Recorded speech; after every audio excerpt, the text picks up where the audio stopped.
What's up, Burn Nation? Producer Chelsea here. Wanted to come on to let you know that we had an awesome new episode of the Burn Boot Camp podcast that we wanted to drop today, but due to some audio issues, we didn't want to air anything that wasn't the best quality for you guys. With that being said, we are throwing it back to one of our OG episodes of Trainer Talk with Matt and DK. So we hope you enjoy this episode, and we look forward to being back with fresh new content next week. Welcome to Trainer Talk. I'm DK. Matt Morse. And we are here in my office. First time ever. For Trainer Talk. I'm excited. We got 3 topics today. They're juicy ones. They're opinionated ones. We're not here to tell you what's right or what's wrong. We're not here to give advice. What we are here to do is experience, share, give some opinions, give some thoughts. And this is Trainer Talk here at Burn Boot Camp. We've been also bringing other trainers into the fold. How you guys like that? Yeah. You know? New faces. What trainers do you want to bring into the fold here on our show, Trainer Talk? We're taking on the road. We're going everywhere. We can do it in the office. We can do it upstairs at the Lake Norman gym here at HQ. We've done it in Salt Lake City and in Tallahassee and in, where else? Pittsburgh. And those are like... Yep, we're all over the place. So Hey. What trainers do you want to see on Trainer Talk? Let us know. Matt, 3 questions. What's the first one? First question is one of those opinionated ones that Devin just talked about is, what's your stance on dry months? So some examples on what that means. Dry January is... Explain what it is. Yeah. Before you go into like the... Yeah, what is dry months? Abstaining from alcohol during the month, or abstaining from sugar throughout the month. Some vice that you have that you're not going to do for 30 or Doesn't 31 technically days. the definition of dry month just mean alcohol? Like when most people do it, they say, Yeah. I'm just like dry, like dry a dry January, or a dry sober October. like a dry county. A dry county means that they don't sell alcohol. Correct. Okay. Yeah. Okay, so dry months, dry January, sober October. Okay. Hot take. What's your hot take on dry months? I'm sitting in this neutral place here because I have an opinion on both sides. Okay, so dry months themselves have to be good for somebody who is putting toxins and alcohol into their body on a consistent and regular basis, and then maybe even like layering on not exercising, not moving their body. Like that to me is like, if you give yourself 30 days of not putting that stuff in your body, I'm not going to sit here and know like the pathology of science and how, physiologically your body, excretes waste and, eats itself and all that stuff. Like, I just know that has to be a good thing. Like it has to be a good thing. You have to feel better if you're used to like drinking every day and then you go 30 days without drinking. You have to feel better. I know alcohol, just by the very nature of how shitty it makes you feel, like you have to feel better if you're not drinking for 30 days. But on the other side of it, it's like, do you really have to get to the point where you're drinking so much that you need to take 30 days off in a row? And aren't those 30 days that you're taking off just a countdown into where you're going to start those new habits again? So I get why people do it, but I wish that people would just like maybe consume alcohol like 1 time a week, maybe 0 to 4 glasses or whatever that means for servings. Then people go, so what about doubles? It's like, if there's 4 servings, well, don't push it here. Okay. It's like 0 to 4, like normal servings. Yeah. Okay.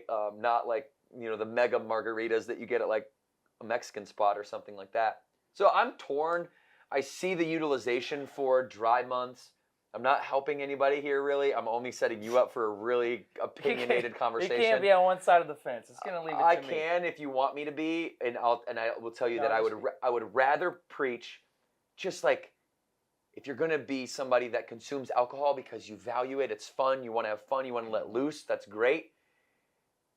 0 to 4 and like 1 time a week seems to be like a good pocket to where you never have to, you're doing dry weeks, like, and then at the end of the week, you kind of give yourself that reward. That's the way that I see it. I'm not into the whole, I've tried it for 72 straight days. Were you successful? Yeah, for 72 days. And then I wanted to have fun and I wanted to go like have a glass of, I wanted to go on date night, right? Yeah. I wanted to go hang out at your house. I wanted to do all these things. And so then I strung together 3 weeks of just like, hey. Just let it loose. I let it loose. So, yeah, I'm definitely on one side of the fence, and the side of the fence I'm on is this whole view of doing something for X amount of days, like 30 days or 75 days or 90 days is very short-sighted in my brain. And I've made this mistake. So in college, once soccer season went over and I wasn't playing soccer anymore, I wasn't in good shape, and I kind of gained some weight. And I tried P90X, which is a 90-day thing. Right? Kinda. What? Kinda gained some weight. Yeah, I used to be a chubby kid. You're playing soccer and then you stopped playing. It was like, Yeah. Matt put on like, but you look good. I mean, you were still big. You were lifting, weren't you? So I was like, yeah, I wanted to lean Yeah. out. So I was like, all right, I'm going to try this P90X thing. It's hardcore. There's no drinking. They tell you exactly what to eat every day, meal by meal. And towards like the end of those 90 days, I was literally driving myself crazy. Like the thing that you don't have for those 90 days, you end up like dreaming about. You like fantasize about having it.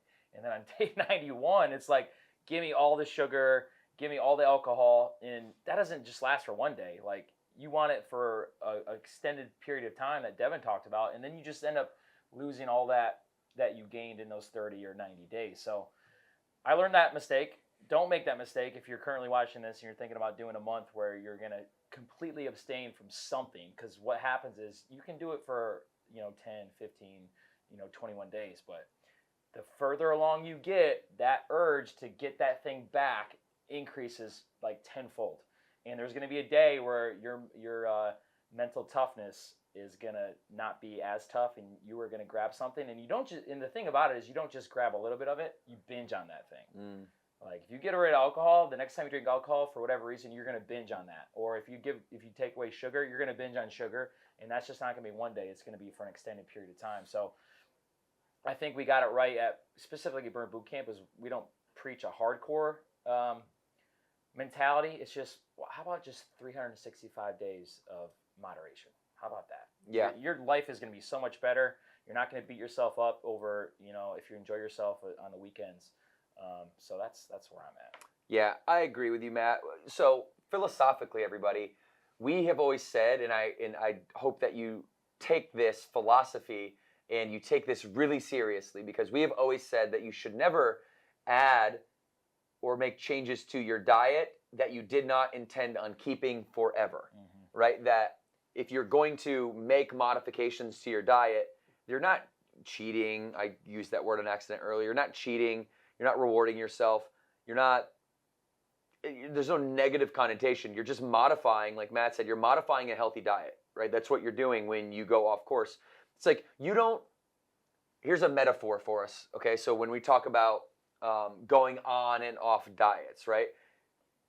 When we go on a diet, we basically, what that means in this country is that we basically stop doing everything that we were previously doing and completely jump from one ditch to another ditch. So jumping from ditch to ditch is never a good strategy. And think about it this way. When you go on vacation and you have a home that you've bought and you're going to go somewhere for some fixed finite amount of days, you don't sell your home to go on vacation. What you do is you say, hey, I'm going to go on vacation. I'm going to modify my living arrangement momentarily before I snap back to my home base.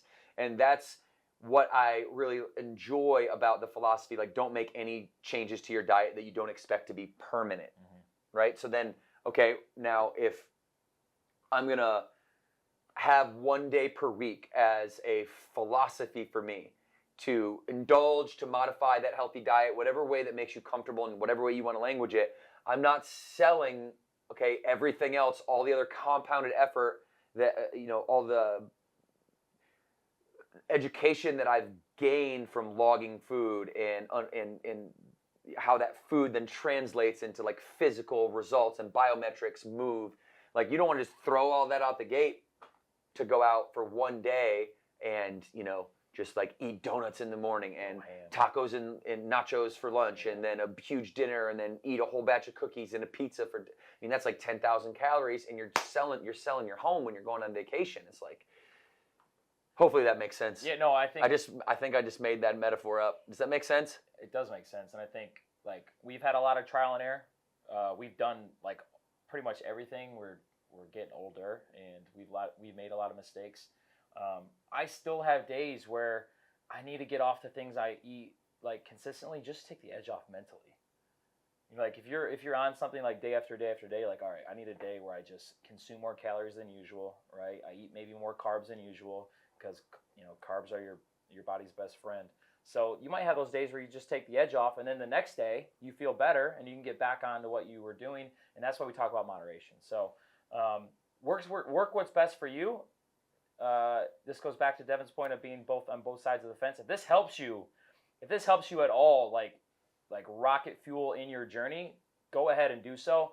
But there has been a lot of examples of people trying to do one of these things of abstaining from a simple thing for an extended period of time, and then after that 30 days is up, day 31 is just free for all. So work what's best for you. We're not going to tell you exactly what to do. You got to work what's best for your life.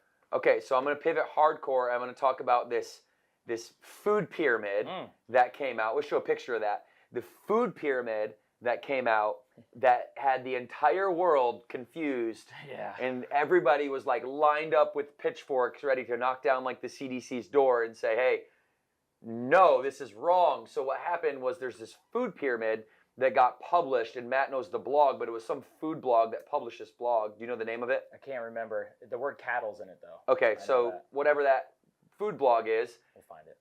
We ended up seeing this on the Joe Rogan Instagram page where Joe Rogan's kind of like this into conspiracy theories and all that. So like, it's an interesting page. He'll throw stuff up there that's super obscure. Well, he throws this food pyramid up there and the world goes crazy. And I went crazy and I was frustrated. And Matt like texted me. He's like, did you see this? Like, I was like, we got to talk about this. We took like Joe Rogan's Instagram page for the truth. And let's just all be real. We say this all the time. You need to be careful who you take advice from. Do your own because research. This was not a real government-backed, big food-backed, Monsanto-backed food pyramid that was, going to replace the current food pyramid that we have, which is, by the way, still bad.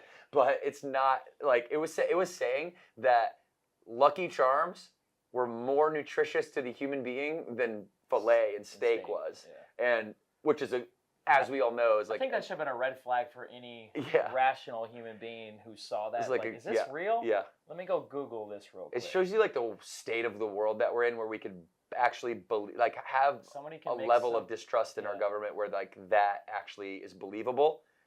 It's just crazy, but it's not true. It's not true. Don't fall for that. Don't be alarmed. Simple Google search. Putting it to bed right now. Not true. But it is fun to talk about. Okay, it gets clicks. It gets clicks, and that's what people are about these days. We need to do more like clickbait? Contemporary. No, we need more clickbait. We need to do more contemporary, like popular article, jump on the back of national news stuff. Because we've been talking a lot of like Burn Boot Camp specific stuff, and we'll continue to do that too. But I want our listeners to be educated on what's going on in the world. Be careful who you listen to. Yep. Okay. And this kind of leads into even people with pure intentions serve you up false information. Yeah. Okay. Question 2. This is a very good question, and I don't know who came up with this, but this is, I know people watching this, they want to know what's more important for your results. Is it nutrition or is it exercise? It's kind of like, what came first, the chicken or the egg? Mm-hmm. What's better, nutrition or exercise? What's more important for results? So when I analyze this question, you know me, and for those of you that don't know me intimately yet, like speak your truth is my mantra. Like I want everything that I say, I want it to be true. Like, in fact, there was a point, maybe I was like 25 or 6, where I literally began to grow my self-awareness. I became this, and I've talked about this on the podcast before, this shadow version of myself that's over here constantly analyzing and playing back tape of like my interactions and how I'm handling stuff and all that. And so I went through this, period of time where I was saying things that I knew not to be true. They weren't like malicious, with no malicious intent, but just saying things out loud without running that filter of like, hey, is what you're asking even or saying even true? Like, do you actually believe that? Or are you just regurgitating something that you heard?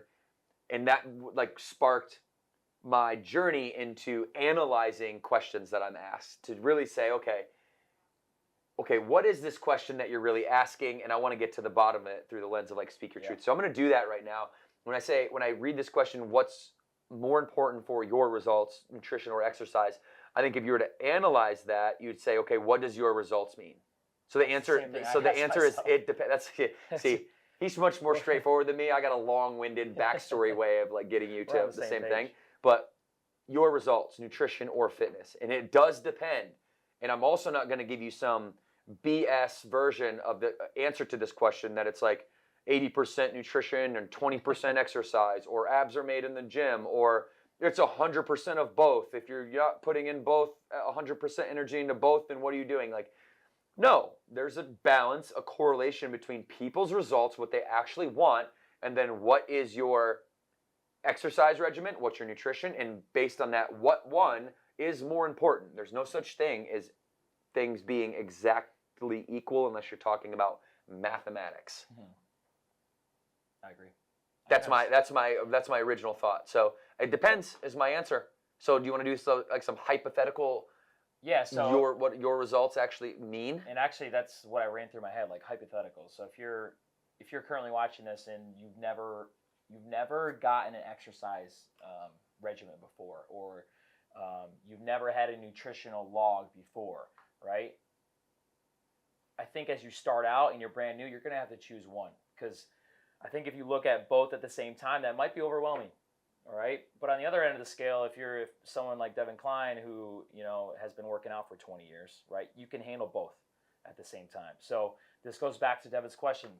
For you, what are the results for you? If you're in the initial phase of like, hey, I just want to start exercising every day, that's going to help me move forward in my life, then start exercising, then you can get to nutrition. Or if you're on Devin's end of the spectrum, which is far away, right, he already exercises every day. You say 20 years? 20 years. Holy crap, dude. Since We are getting weight old. training and We are getting old. Yeah. Bigger, faster, stronger in high Yeah. school. Matt and I used to Yeah. lift together 20 years ago. You Yeah. got some gray hairs here now, No, buddy. dude. Don't get too close. Don't get too close. But Devin already exercises every day. So the most important thing for him, and he'll tell you this, is nutrition. He already got the exercise down, so he needs to tighten up his nutrition. So it really depends on where you are on the range of your journey. So that's what I would say. That's a good frame. That's a good way to put it. Yeah. I thought you were going to go more like much more specific, but you gave me a scale, and I love that scale, because if people say, hey, it's 50-50, let's say, well, okay, that's generic advice at best.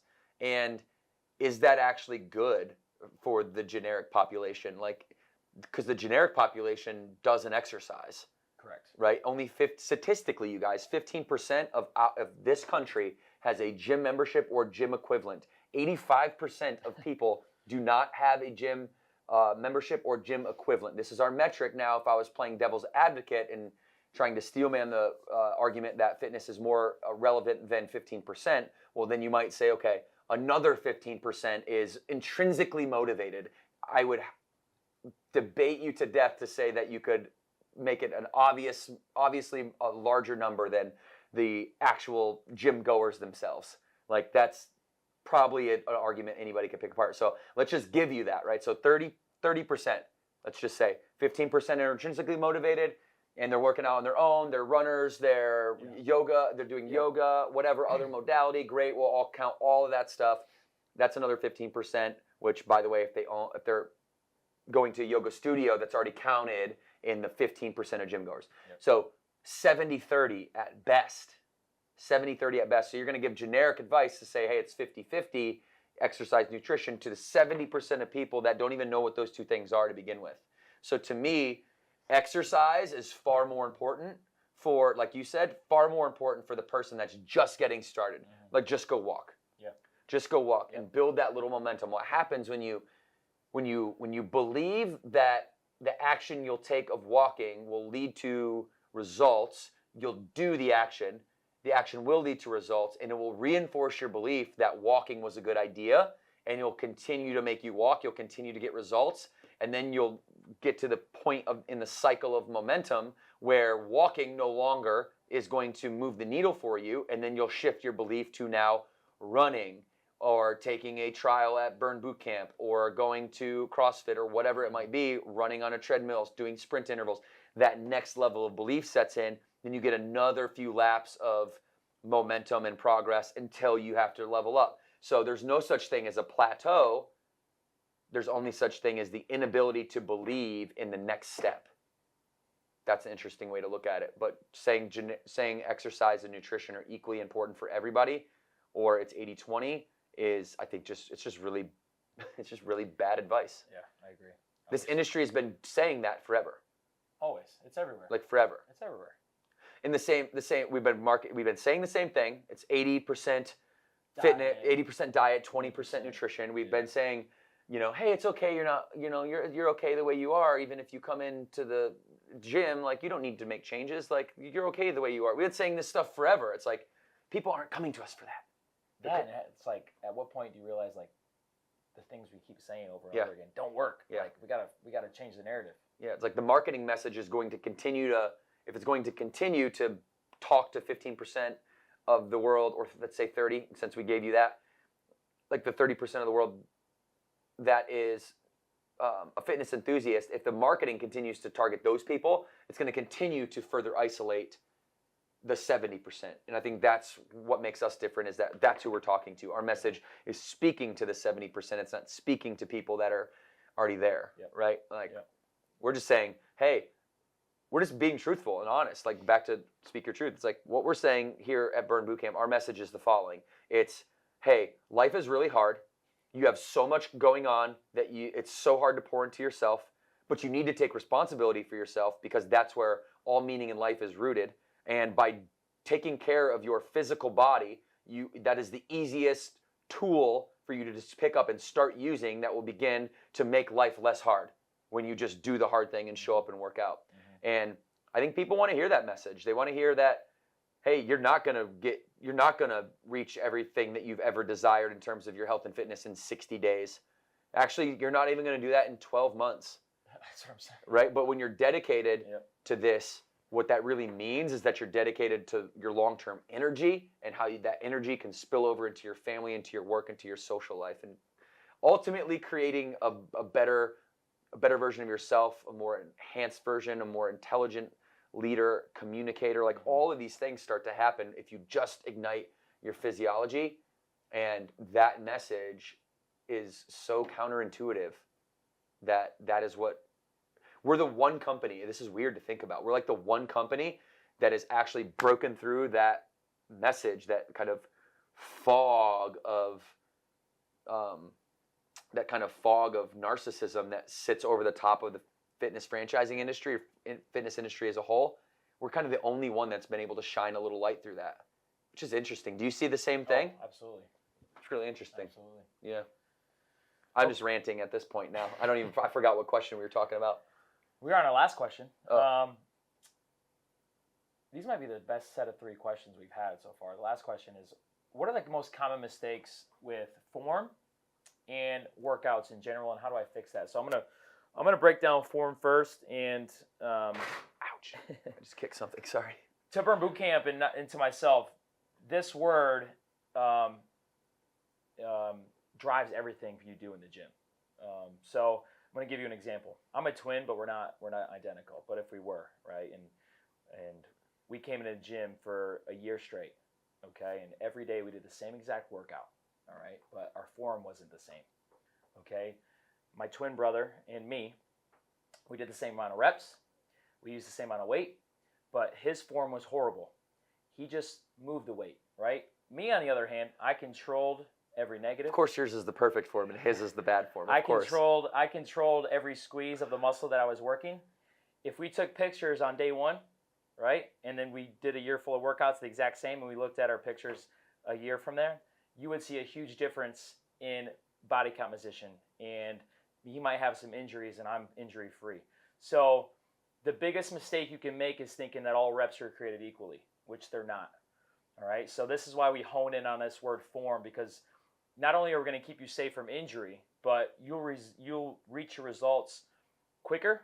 You'll be able to progress in the weight you lift faster, and you can always keep getting better at form. Like, I keep getting better at exercises now, and like we've said, we've been lifting weights for 20 years, right? I just started like reaching my potential on my form for exercises because I'm thinking about everything that I'm doing within the rep. So that's the biggest mistake, is you just picking up a pair of weights and moving them thinking that you're actually going to gain something out of it. So that's for form. For workouts, it's first of all thinking that I have to work out every day to see results. You don't. And thinking that I have to do everything at one time to see results. So what does that mean? It's doing 2 workouts a day. If you like doing that, great. You'll probably burn out, and being honest, you'll probably get hurt, and you'll probably get bored. The other thing is thinking that I have to go 1,000,000 miles per hour in everything I do in my workout, right? Yes, we're going to get your heart rate up, not only at Burn Boot Camp, but anytime you move, you're going to get your heart rate up. But thinking that I have to not have intention behind my workout. And the best thing about Burn Boot Camp is there's always going to be a human being behind it. We're not going to use computers, right? Because we know what works for ourselves, for our members, and we're not going to just throw random things out there to think that these are going to get your results. So there's always going to be intentionality behind it. So those are the biggest common mistakes. Now, what can I do for my form? Practice. How do you get to Carnegie Hall? You practice. Okay, how do you get better at an exercise? You practice. Body weight first. If you have to get a mirror at home to hinge better, to squat better, to press better, to lunge better, body weight first, and then start light, right? I wish as a young person in high school doing weight training class with Devin that, of course, your ego gets involved early, and even when you get older. Stack on those plates. Even get older. But if you can lift a lighter weight with really, really good form, you're going to take that good form once the weight gets heavier. Okay, so start light, get your form down, and then gradually increase the weight you use for exercises. And then workouts, have a plan. Have a plan. Again, try our trial at Burn Boot Camp, try CrossFit, try something that you really, really like that you can stick with it. It's kind of like your diet. Like if you don't see yourself doing this workout for forever, then you're not going to stick with it. Okay, so find something you really love, and then just do one workout a day. Take rest days, take recovery. All right, you have a long life to live, and for you to get hurt for doing two a days, it's not worth it. All right, and again, I've made that mistake, and it sucks, because once taking activity out of your daily life gets taken away from you, you miss it. So that's my advice. I have nothing more to add. That was super thorough. And we're at time, so that's perfect. Boom. Thank you for being here, everybody. We hope that you are enjoying Trainer Talk. Like I said at the top of the hour, half an hour, top of the show, please let us know which trainers are your favorite. Yep. I know besides Matt, obviously Matt's everyone's favorite trainer. Besides Matt, who's your favorite trainer? And we'll bring them on the show potentially, okay? So flex on the subscribe button. It's YouTube. Hit it. It's podcasts, anywhere you listen to podcasts. It's been Trainer Talk, Burn Boot Camp Podcast. It's DK, it's Matt. 2 claps on 2, 1, 2.